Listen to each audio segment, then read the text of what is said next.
இதில் வந்து கோச்சங்க சோழனால் கட்டப்பட்ட இதே வடிவத்தில் இருக்கக்கூடிய இன்னொரு கோயில். மற்ற வெவ்வேறு வடிவங்கள் இருக்குது. ஒரு ஒரு இது ஒரு பிளான் பண்ணுவாங்களே, இன்ஜினியரிங் பிளான்னு போடுவாங்களே, அதை போல் உள்ளதுலேயே வெவ்வேறு வடிவங்கள் இருக்குது. இப்போ அம்பல் பெருந்தெரு கோயில்னா கோச்சங்கனார் கட்டினது தான். வைகல் மாட கோயிலெலாம் கோச்சங்கனார் கட்டினது. வைகல் மாட கோயிலை இடிச்சுட்டு அவங்க புதுசாக கட்டிட்டாங்க. அதே போல் 70 கோயில்களுக்கு மேலே வந்து கோச்சங்கனார் கட்டினதாக வரலாறு சொல்லுது. ஆணை ஏறாமல் ஆணை ஏறி வந்து வரக்கூடாதுன்னு சொல்லிட்டு உயரத்தில் மாட கோயில்களாக கட்டியிருக்காரு. இதே போல் அங்கே மணக்கால் ஐயம்பேட்டைன்னு சொல்லுவாங்க. பெருவேலூர்னு திருப்பதியத்தில் வரும். அது ஞானசமுந்தரம் அப்பரும் பாடின ஸ்தலம்.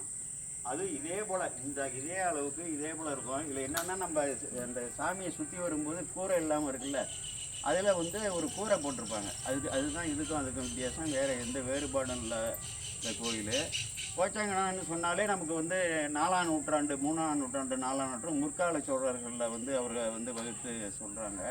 அவர் நாயன்மாராகவும் வகுத்து இது பேசப்படுறாரு. அப்படி வந்து பெருமைக்கு உரிய கோயில். பெருவேலூர் பெருமுளைன்னு பேர் இதுக்கு. அது நிலையானவர்னு அர்த்தம். மண்ணி இருப்பவர், நிலைத்து இருப்பவர்னு பேர். சாமியே வந்து சுயம்பு. இது சாமி சுயம்புன்னு சொல்கிறீங்களே, எப்படி நமக்கு பூமியிலேருந்து கீழே வேர்லேருந்து எப்படி கிளம்பியிருக்குமான்னு சொன்னால், சுயம்பில் பல இது இருக்குது. புற்று வகையில் இருக்குது. நம்ம இப்போ மேலே பெரும்பலாம் இருக்கு இல்லையா, திருவலம்புரம்னு சொல்லுவாங்க, அது புற்று வகையாக இருக்கும். அதேபோல் திருவாரூர் வந்து புற்றாகவே இருக்கும். நீடூர், திருப்பங்கூர் இதெல்லாம் வந்து புற்று வடிவாகவே இருக்கும். பார்த்தீங்கன்னா அது மேலே பெரும்பலம் பார்த்தீங்கன்னா அவ்வளோ இதாக இருக்கும். அது வந்து தண்ணி ஊற்றி இது பண்ண மாட்டாங்க, கவசம் போட்டு தான் பூஜை பண்ணுவாங்க. இதே போல் உள்ள லிங்கங்கள்லாம் என்னென்னா, மலையிலே இருக்கும் பொழுதே வந்து அந்த சுயம்பாகவே லிங்க வடிவாகவே இருந்து இதை பார்த்தீங்கன்னாலே கிட்டக்க தெரியும். இதெல்லாம் எங்களுக்கெல்லாம் கிடைச்ச புண்ணியம். நாங்கள்லாம் எல்லாம் தொட்டு எண்ணெயெல்லாம் தடவி அபிஷேகம் பண்ணியிருக்கோம். ஒரு கிட்டத்தட்ட 20 ஆண்டுகளுக்கு முன்பு நாங்கள் கோயம்புத்தூர்லேருந்து வசந்தகுமார் அவரும் நானும் தான் சேர்ந்து எல்லாம் பண்ணிகிட்டு இருந்தோம். அப்போ அவங்க வந்து ஜெய்சங்கரும் அவங்க மாமா அப்புறம் ஊரில் உள்ள பெரியோர்கள்லாம் அங்கே வழுவூரில் வந்து பார்த்தாங்க. அதுக்கப்புறம் வந்து பார்த்து தான் இதை வந்து தொடங்கி ரொம்ப மோசமான நிலையிலிருந்து காப்பாற்றப்பட்டது. நான் 13 ஆண்டுகள் 12 ஆண்டுகள் அதுலேருந்து தொடர்ந்து ஜெய்சங்கர்கிட்ட ஒரு 3 மாதம் என்னாச்சு ஏன் உங்கள் கோயில் ஆரம்பிக்கல. ஏன்னா எல்லா கோயிலுமே வந்து அடுத்த கும்பாபிஷேகம் ஆகிடுச்சின்னு சொல்லி அப்படிலாம் இது பண்ணிகிட்டு இருப்பேன். நல்ல வேளை இப்போ வந்து ஒரு நல்ல ஒரு நிலைக்கு வந்திருக்கு. இந்த வளம் வர்றதை பொறுத்த வரையிலும் திருவண்ணாமலையே வந்து பண்ண வேண்டாம்னு சொல்லி நான் பெரிய இதெல்லாம் பேசியிருக்கேன். நிறையா கிட்டத்தட்ட வீடியோலாம் பேசி எல்லா ஆலயங்களையும் வளம் வரலாம். எல்லாத்துக்குமே வந்து திருமுறைகள்லேயே நிறையா வந்து சான்றுகள் இருக்குது. அங்கே வந்து நாயன்மார்கள் உள்ளே வரும்பொழுது ஆலயத்தை வளம் வந்து தான் வந்து சாமியை வந்து வணங்கியிருக்காங்க. அதுலேயும் பௌர்ணமியில் வளம் வர்றது ரொம்ப வந்து சிறப்பு. இதே வந்து ஒரு மலை கோயில் போலவே இப்படி தான் அமைந்திருக்கு. நமக்கு உள்ள சிறப்பு மற்ற ஆலயங்களோட சிறப்பு. அதனால் இந்த வளம் வந்து வழிபடுவதால் வந்து அதுவும் பௌர்ணமியில் வழிபடுவதால் வந்து சிறப்பு. அங்கே அண்ணாமலையில் வந்து பௌர்ணமியில் தான் வந்து வழிபடுறாங்க. அவங்க புராணத்தில் சொல்லியிருக்காங்க, நீங்கள் என்றைக்கு வேணாலும் வந்து வழிபடலான் இருக்கு. அதெல்லாம் நான் எடுத்து போட்டிருக்கேன். அவங்க இந்த கிழமையில் வழிபட்டால் சிறப்புனா அவங்களே அந்த அண்ணாமலையில் வந்து ஒரு புராணம் இருக்குது. அதுலேயே வந்து அதெல்லாம் இருக்குது. அதனால் என்றைக்கு வேணாலும் வந்து எப்பொழுது வந்தாலும் வளம் வந்து தான் நம்ம வழிபடுறோம். என்றைக்குமே வந்து வளம் வராமல் நம்ம நேராக சாமியை கும்பிட்டுட்டு பாயிண்ட் போகிறது கிடையாது. சுற்றிட்டு தான் வரோம். இந்த பௌர்ணமியில் வழிபடுவது மிகவும் சிறப்பு. வாழ்க்கையில் நிறைய மாற்றங்கள் இருக்கணும். இதில் முக்கியமான ஒரு சின்ன விஷயம் என்னென்னா, கடவுள் ஒருவர் தாங்கிற ஒரு சிந்தனை வந்துடணும். வேதத்தில் வந்து நமசிவாயச சிவதராயசன்னு சொல்லி அடையாளம் காட்டப்பட்டது இவரை மட்டும்தான் காட்டுக்கு, வேறு கடவுள் இல்லை. ஏனைய கடவுள்லாம் அவருடைய பேத சக்தி. அம்பாள்னா சிவனோட அவர் சும்மா தனி உயிர்கள் இல்லை. முருகனோ பிள்ளையாரோ அம்பாள்லாம் தனி உயிர் இல்லை, சிவபெருமானோடைய பேத சக்தி. இங்கே வந்து கும்பிட்டுட்டு அங்கே போகிறோம்னா ஒரே ஒரு சிவாஜி கணேசனே வெவ்வேறு வேடம் போட்டுட்டு இருப்பார்ல இல்லையா, அரசனாகவும் இருப்பார் புலவராகவும் இருப்பார்ல, அதை போல் தான் வச்சுக்கலாம். வேடம் தான் மாறிய ஒழி. அதே போல் திருமுறைகள்லேயே அதற்கு வந்து சான்றுகள்லாம் நமக்கு இருக்குது. கடவுள் வந்து ஒருத்தர் தான். அது வந்து நமக்கு மனசில் வராத வரையிலும், அது கல்வெட்டு போல் பதியாத வரையிலும் நமக்கு வாழ்க்கையில் இன்ப துன்பங்கள்லாம் இருக்கும். ஏன்னா நம்ம படிக்கிறோம், திருமுறைகளை படிக்கிறோம், எல்லாம் தெரிஞ்சுக்கிறோம். ஈசன் அவன் அல்லாது இல்லை என்று பேசி மனத்தை கொண்டிருந்து ஈசன் அவன் அல்லாது இல்லை என்று கூசி மனத்தகத்தை கொண்டு இருந்து பேசி மறவாது வாழ்வாரை மண்ணுலகத்தில் பிறவாமை காக்கும்புறான்னு அம்மையார் சொல்லியிருக்காங்க. திருமலர் ஆரம்பிக்கும் போதே ஒன்றவன் தான் ஆரம்பிக்கிறாங்க. கைச்சிறு மறியவன் கழலால் பேனா கருத்துடை ஞான சம்பந்தங்கிறாரு. மற்றுப்பற்றின்றி என் திரு பாதமே மனம் பாவித்தேன்னு சொல்கிறாரு. இப்படி இவங்கெல்லாம் சொல்கிறதெல்லாம் நம்ம படிச்சுட்டு அதுக்கப்புறம் வந்து இந்த பல கடவுள்கள் அதெல்லாம் வந்து பண்ணுறது தப்பு. விநாயகருங்கிறது ஓங்கார வடிவம், சிவனும் சக்தியை சேர்ந்தது தான். அது வந்து சிவபேத சக்தி கிடையாது. அதுபோல் முருகன் வேற இல்லை, சிவன் வேற இல்லைங்கிறது கந்தபுராணத்தோட இதே வந்து முருகன் வேற இல்லை, சிவன் வேற இல்லை, சிவன் தான் முருகன்னு நிறுவுறது தான் அது. அதனால் அந்த ஒரு கடவுள் வந்து வழிபாட்டுக்கு நீங்கள் கொஞ்சம் கொஞ்சமாக வரணும்னா, நான் வந்து கோமல் காசேகர்னு யூடியூப்பில் 2800 பதிவு கிட்டத்தட்ட எல்லா திருமுறைகளையும் விளக்கி போட்டிருக்கேன். திருவாசகத்துக்கே ஒவ்வொரு பாடலுக்கும் வந்து பொருள் சொல்லியிருப்பேன். இதெல்லாம் வந்து கேட்கணும். சும்மா இருக்கும்பொழுது அப்படியே போட்டுக்கிட்டு கூட கேட்டுக்கிட்டே இருந்தால் கூட நமக்கு நம்மளை அறியாமலே இந்த இதெல்லாம் வரும். அதனால் இன்றைக்கு வந்து ஒரு நல்ல நாள், இறைவனுடைய திருவுருளால் நம்ம எல்லோரும் கூடி இங்கே ஒரு வழிபாடு என்று பொதுவாக இருந்து கொண்டிருக்குது. இது வந்து சிறப்பாக இந்த பௌர்ணமி வழிபாடு அது எப்படி பண்ணணும்னு அவர்கிட்ட எல்லாம் சொல்லியிருக்கேன். அதனால் இது தொடர்ந்து வந்து நீங்கள் விடாமல் வந்து இதை வந்து பண்ணிடணும். மழை நாளாக இருந்தால் கூட எப்படியாவது இந்த பௌர்ணமி அன்றைக்கி வந்து பண்ணிட்டு சாமியை ஒரு வழிபாடு பண்ணிட்டு போனோம்னா நமக்கு எல்லா நன்மைகளும் கிடைக்கும். இதோடைய பயன் என்னென்னா, நமச்சிவாய மந்திரம் ஒன்றுமே இல்லை, அங்கேயே விஷயந்தான். உங்களுக்கு இறைவனோட திருவுருவம் உள்ளே வந்துடணும், நமச்சிவாய மந்திரம் வந்துடணும், ருத்ராங்கம் கட்டிக்கணும், விபூதி வந்து முழுசாக பூசிக்கணும். அதில் வந்து வெக்கமே படக்கூடாது. ஏன்னா விபூதியை வந்து எழுத்தாலேயோ வாயாலேயோ சொன்னால் அவன் கேட்டு தொலைக்க மாட்டானுன்னுட்டு நான் இதே வரலாற்றையே சாமி நிகழ்த்தி காமிச்சிருக்காரு ஞானசமுத்திரை வச்சு. அப்போ மன்னனுக்கு வந்து வெப்பு நோய் வந்து அது தீர்க்கிறார் இல்லையா. ஆற்றல் அடல் விடை ஏறும் ஆளவாயான் தெருநீற்றை போற்றி புகழி நிலாவும் பூசுரன் ஞான சம்பந்தன் தேற்றினா தெளிவித்து. இந்த தென்னனாகிய பாண்டியனை மட்டும் இல்லை, இது உலகம் இருக்கிற வரலாம் வந்து புறக்கபுரவனெல்லாம் தெளிவித்து தென்னன் உடலுற்ற தீப்பிணியாயின தீர சாற்றிய படகு பத்தும் வல்லவர் நல்லவர் தானேன்னு அகச்சான்றாவே நம்ம இதில் இருக்குது. எல்லாத்துக்கும் இதே போல் அகச்சான்று எந்த சமயத்திலும் இல்லை. இறைவனுடைய வெளிப்பாடு, இறைவனுடைய சக்தி வெளிப்பட்ட அகச்சான்று எங்கேயுமே கிடையாது. அவ்வளவு சிறப்பாக இருக்கிறதுனால இந்த நம்பிக்கை நமக்கு வேணும். இறைவன் தான் நமக்கு இந்த வாழ்க்கையை கொடுத்துருக்காருன்னு ஒரு அன்பை நம்ம வந்து எடுத்துக்கணும். இந்த திருநாமத்தை சொல்கிறது, திருநீர் பூசிக்கிறது, ருத்ராட்சம் அணிஞ்சிக்கிறது, இறைவனுடைய திருவுருவத்தை உள்ளே கொண்டு வர்றது, இறைவனுடைய பாதத்தை வந்து உள்ளத்தில் கொண்டு வர்றது. இப்போ பாதம், கழல், அடி, தாள், இந்த 4க்கும் உள்ள விளக்கம்னா இன்றைக்கி சொல்லி ஒரு சின்ன பதிவு போட்டிருக்கேன். அதெல்லாம் பாருங்கள், கொஞ்சம் வரல. ஃபேஸ்புக்லேயும் இருக்கும், வாட்ஸ்அப்லேயும் இருக்கும். அதனால் நம்ம இப்போ வந்து தொடங்கலாம். இது இன்றைக்கு தொடங்கிறது வந்து நம்ம இந்த ஆலயம் உள்ள வரையில், இந்த உலகம் உள்ள வரையிலும் தொடர்ந்து நடக்கணும். அது இறைவன் தான் அது வந்து நமக்கு அந்த அருள் கொடுக்கணும். அம்பிகையும் அந்த அருள் நமக்கு கொடுப்பாங்க. போன திருப்பணியில் எங்களுக்கெல்லாம் இதிலெல்லாம் பங்கெடுக்கக்கூடிய ஒரு பெரிய ரொம்ப மோசமாக இருந்தது. உங்களுக்கு சில பேருக்கெல்லாம் தெரிஞ்சிருக்காது, பெரியவங்களுக்கு தெரியும், குழந்தைகளுக்கெல்லாம் தெரியாது. சுற்றுச்சுவர்லேருந்து எதுவுமே கிடையாது, எல்லாமே இடிஞ்சு போய் அந்த பக்கம் சரிஞ்சு போய் அம்பாள் சன்னதியில் வந்து எதுவுமே இல்லை, அந்த மேடை மட்டும்தான் இருந்துச்சு. அந்த அளவுக்கு மோசமாக இருந்தது. அது ஏதோ இறைவன் திருவருள் நமக்கு வந்து இதை நமக்கு கட்டி மீளவும் கொடுத்துருக்கு. இந்த ஆர்ச்சிலாம் புதுசாக போட்டது தருமபுரம் சன்னிதானம் அதை பண்ணி கொடுத்தாங்க 26. நல்லது. நம்ம இப்போ வந்து தொடங்கிடலாம். இந்த ஒரு இது மட்டும் கொடுங்க. ஒரு இது சீக்கிரம் வாங்க. நான் சொல்கிறேன், அப்படியே சொல்லுங்கள். இது வந்து அடுத்து அது வந்து நல்லா வந்து பழகிக்கணும். சொல்லும்போது இந்த தடுமாற அளவுக்கு பழகிட்டு யாராவது ஒருத்தர் சொல்லணும், மற்றவங்கெல்லாம் தொடர்ந்து சொல்லணும். சிவ சிவா ஓங்காரத்தில் தான் நம்ம வந்து இதில் சேர்த்துருக்கணும். ஓங்காரம் வேற இல்லை. ஆமாம் ஆமாம், ஓங்காரம் வேற இல்லை. இந்த 2ஆம் பக்கத்தில் இருக்குது பாருங்கள், பரஞ்சோதி வழிபாடுன்னு இருக்குது, அதை எடுத்து வச்சுங்க.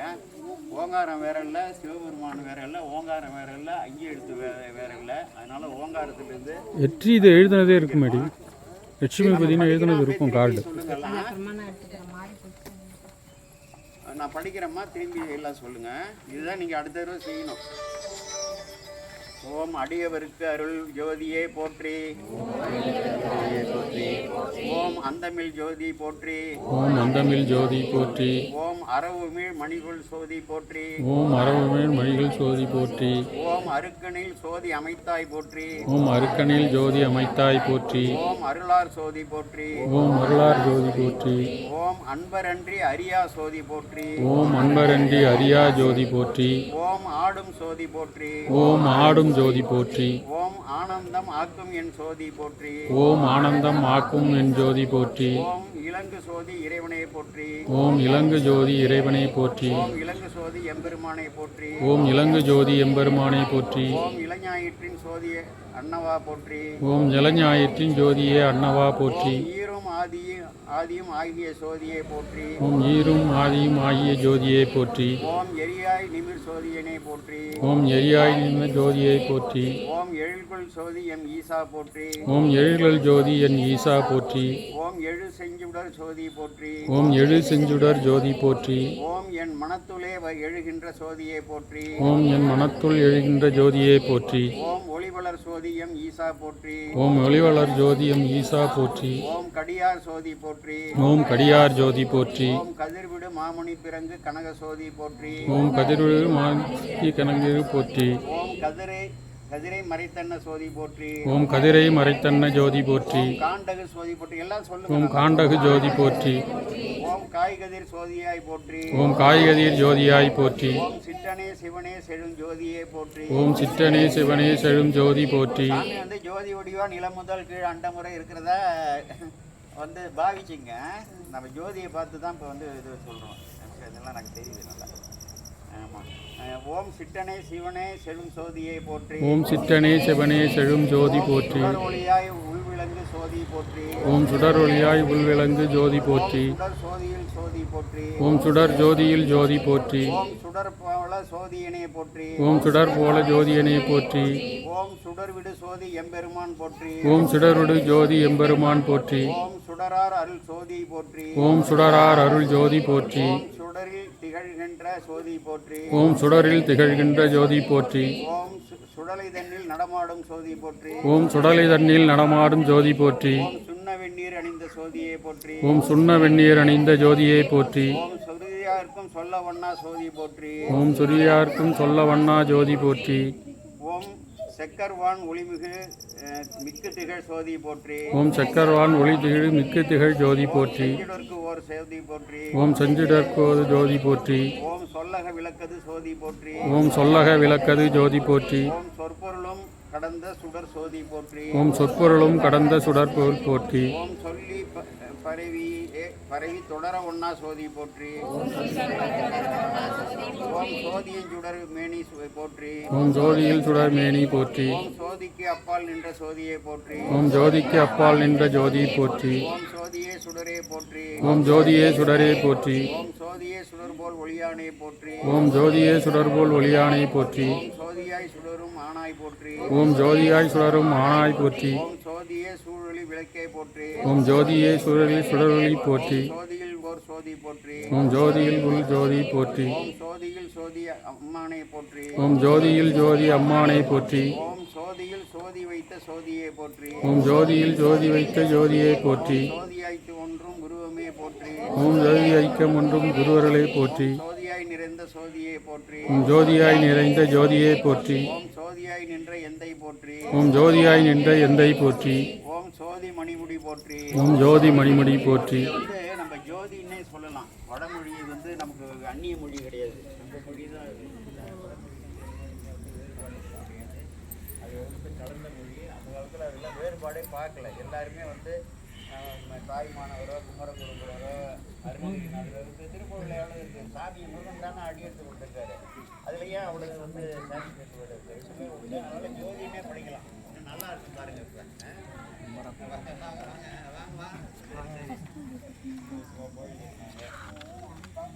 ஓம் ஜோதி முழு முதலாய் நின்றாய் போற்றி.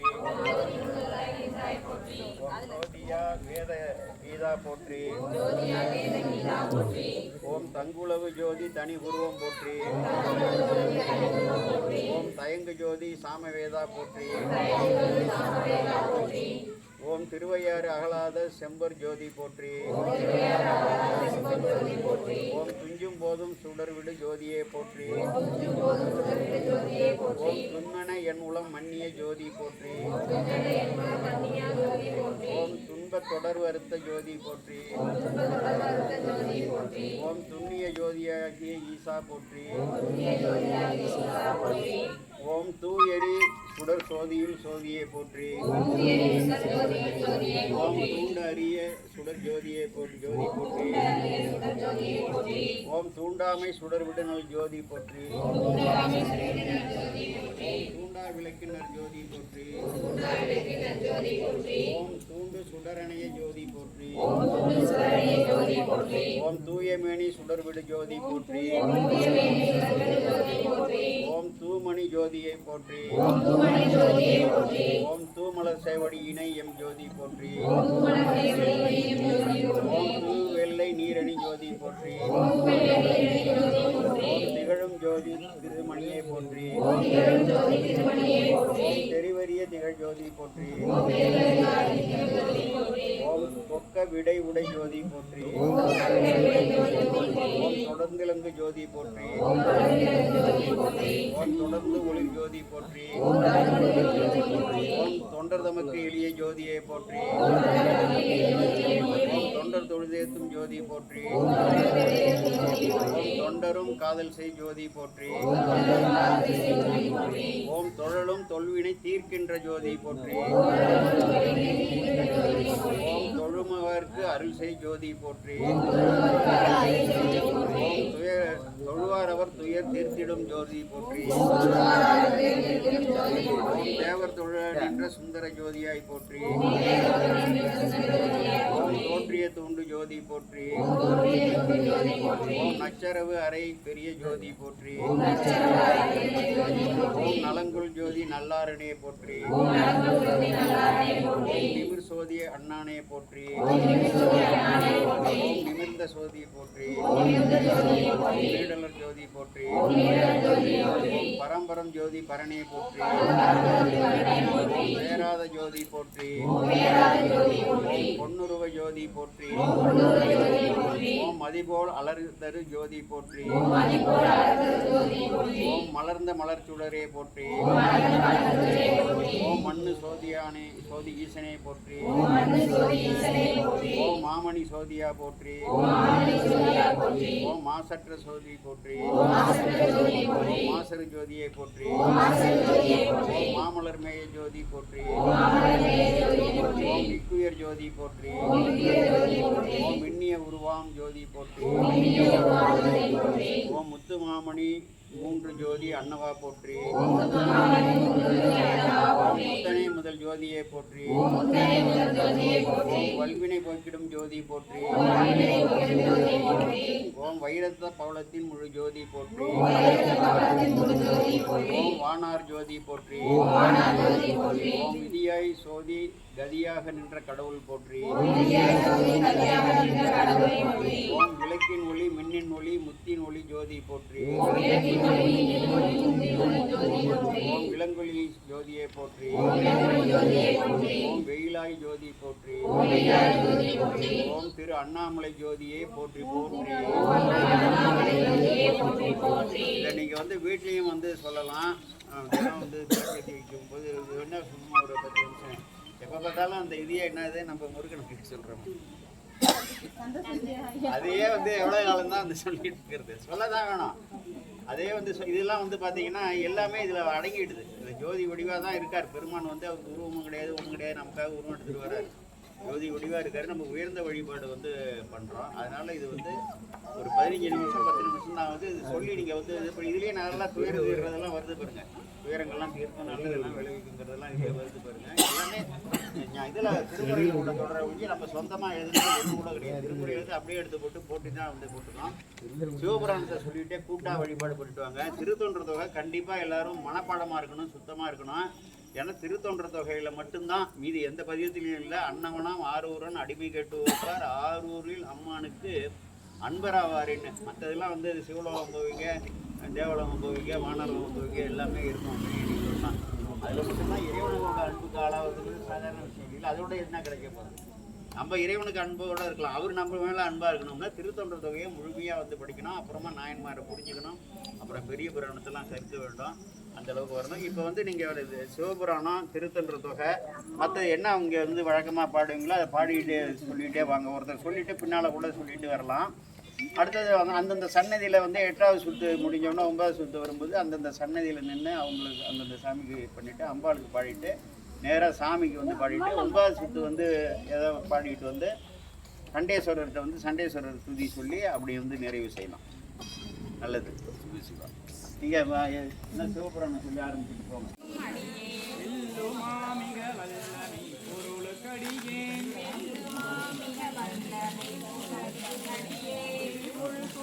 திருவிளையாட்டம் மயிலாடுதுறை மாவட்டம் தரங்கம்பாடி வட்டம் மாடக்கோயில் நான் மேலிருந்து எடுத்திருக்கிறேன். அதாவது கோச்சங்கப்பனார் அவரால் கட்டப்பட்ட எடுக்கப்பட்ட மாடக்கோயில். இப்பொழுது திருப்பணி அந்த வேலைகள் நடந்து கொண்டிருக்கின்றன. இன்றைக்கு பங்குனி உத்திரம் 1/4/2026 இந்த ஆலய வளத்தை பௌர்ணமி ஆலய வளத்தை தொடங்கி வைத்து அதற்காக வந்திருந்தேன். இது ஒரு 20 ஆண்டுகளுக்கு முன்பு இந்த ஆலயத்தை கோவை திரு வசந்தகுமார் அவர்களோடு இணைந்து திருப்பணி செய்யக்கூடிய வாய்ப்பு கிடைத்தது. அதிலிருந்து இங்கே தொடர்பு இருக்கிறது. மீண்டும் இப்பொழுது வந்து திருப்பணி செய்வதற்காக ஏற்பாடுகள் செய்து வேலைகள் நடந்து வருகின்றன. சிவசிவா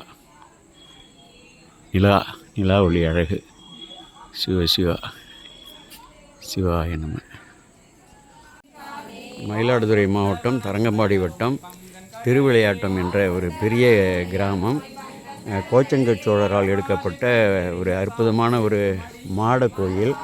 அந்த மாடக்கோயில் வந்து இந்த மணக்கால் ஐயன்பேட்டை என்று சொல்வார்கள். பெருவேலூர் என்று திருப்பதிகத்தில் ஞானசமுந்தராலையும் அப்பராலையும் பாடப்பட்ட அந்த திருத்தலத்தை அந்த ஆலயத்தை ஒத்த அதே அளவுக்கு இந்த ஆலயம் அப்படி கோச்சங்கச் சோழரால் வந்து எடுத்து கட்டப்பட்டது.